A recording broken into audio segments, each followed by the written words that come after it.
कई बार जब हम टूल्स को अनेबल करते हैं, डिसेबल करते हैं, तो कई बार हम भूल जाते हैं कि हमने इसको अनेबल भी किया था और डिसेबल भी किया था। तो जब भी आप इसको अनेबल करते हो तो ध्यान रखिए आपको डिसेबल भी करना होगा, क्योंकि खुद ब खुद डिसेबल नहीं होगा। अगर आप स्नैपिंग करना भी चाहते हो लाइक अलोंग द वो बिना उसको अनेबल किए, तो आप कंट्रोल की जी दबा के, जब कंट्रोल की दबाओगे और इसको अलोंग द एक्स मूव करोगे तो ये सिर्फ स्नैप होके ही मूव करेगा, क्योंकि कंट्रोल की दबाने से ये ऑटोमेटिक खुद ब खुद स्नैप करता है। LMB दबाने से ये अपनी लोकेशन, रोटेशन और स्केल को वहाँ पर फिक्स कर देगा।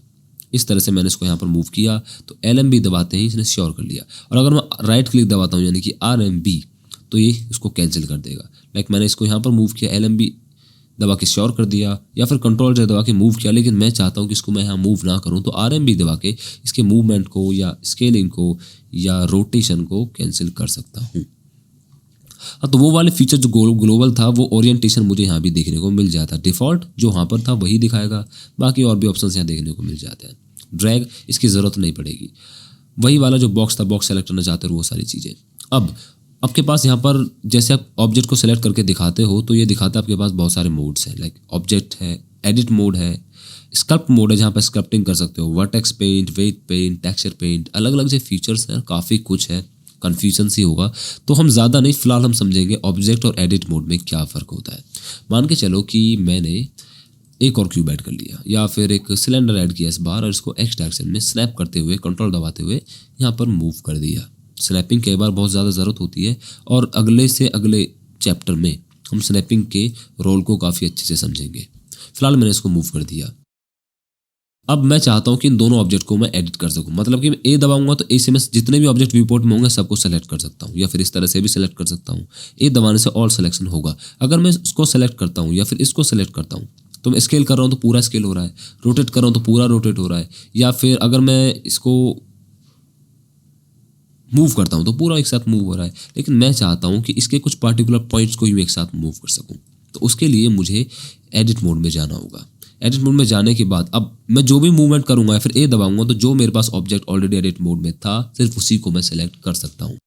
तो मेरे पास सिर्फ यही सिलेक्शन है। अब इसके पर्टिकुलर वर्टेक्स को मैं यहाँ पर 3 फीचर देखने को मिल जाते हैं और ये सारे सेटिंग्स खुद पे कुछ चेंज हो जाती हैं, और साथ में टी पैनल में बहुत सारे टूल्स देखने को मिल जाते हैं। इन सबको नहीं समझेंगे, घबराइए नहीं, जब ज़रूरत होगी जब भी समझेंगे। यहाँ तक आपको ऑलरेडी आता ही है, राइट। हाँ, तो ये भी समझेंगे क्या क्या होता है। अब यहाँ पर आप पर्टिकुलर किसी वर्टेक्स को, या जब 2 दबाओगे तो 2 दबाने से आप एज मोड में आ सकते हो, किसी एक एज को इस तरह से सेलेक्ट कर सकते हो, राइट। उसको मैं सेलेक्ट नहीं कर सकता क्योंकि वो मेरे पास एडिट मोड में नहीं है।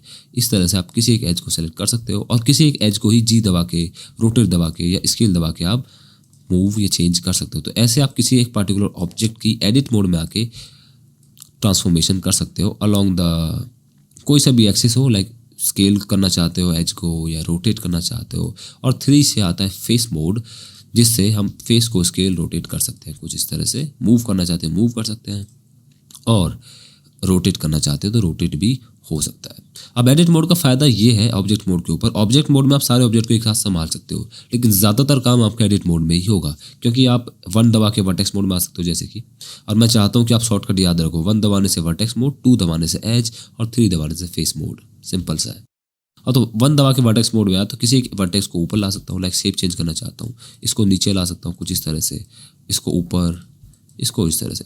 और ये सारे शेप मैं ऑब्जेक्ट मोड में चेंज नहीं कर सकता हूँ। अब वापस ऑब्जेक्ट मोड में आऊँगा तो खुद पे खुद मुझे चेंज हुआ दिखेगा, और यहाँ पर मैं इनको पार्टिकुलरली चेंज या ट्रांसफॉर्म नहीं कर सकता हूँ। स्केल करूँगा तो जैसा था वैसा ही स्केल होगा जो एडिट मोड में किया था, मूव करूँगा तो जैसा एडिट मोड में किया था वैसा ही मूव होगा, और रोटेट करूँगा तो जैसा एडिट मोड में ट्रांसफॉर्म किया था उसके साथ ही रोटेट होगा।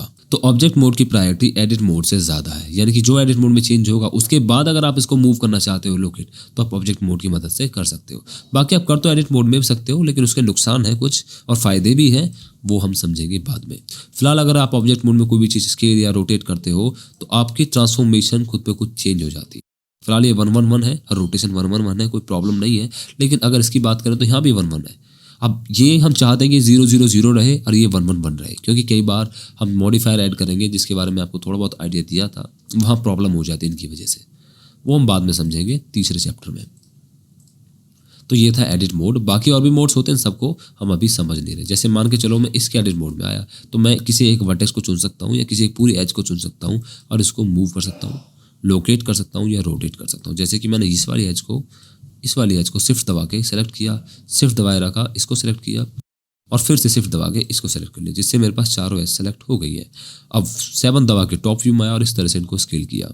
फिलहाल मुझे कुछ नज़र नहीं आ रहा है क्योंकि स्केल हो भी देखिए नहीं, तो वापस से 3D व्यू में आके इसको स्केल किया इस तरह से, या फिर इनको मूव किया Z डायरेक्शन में इस तरह से, तो ये मेरे खुद पे खुद मूव हो गई है। इसी तरह से मैं बहुत सारे वेरिएशंस इसमें ला सकता हूँ।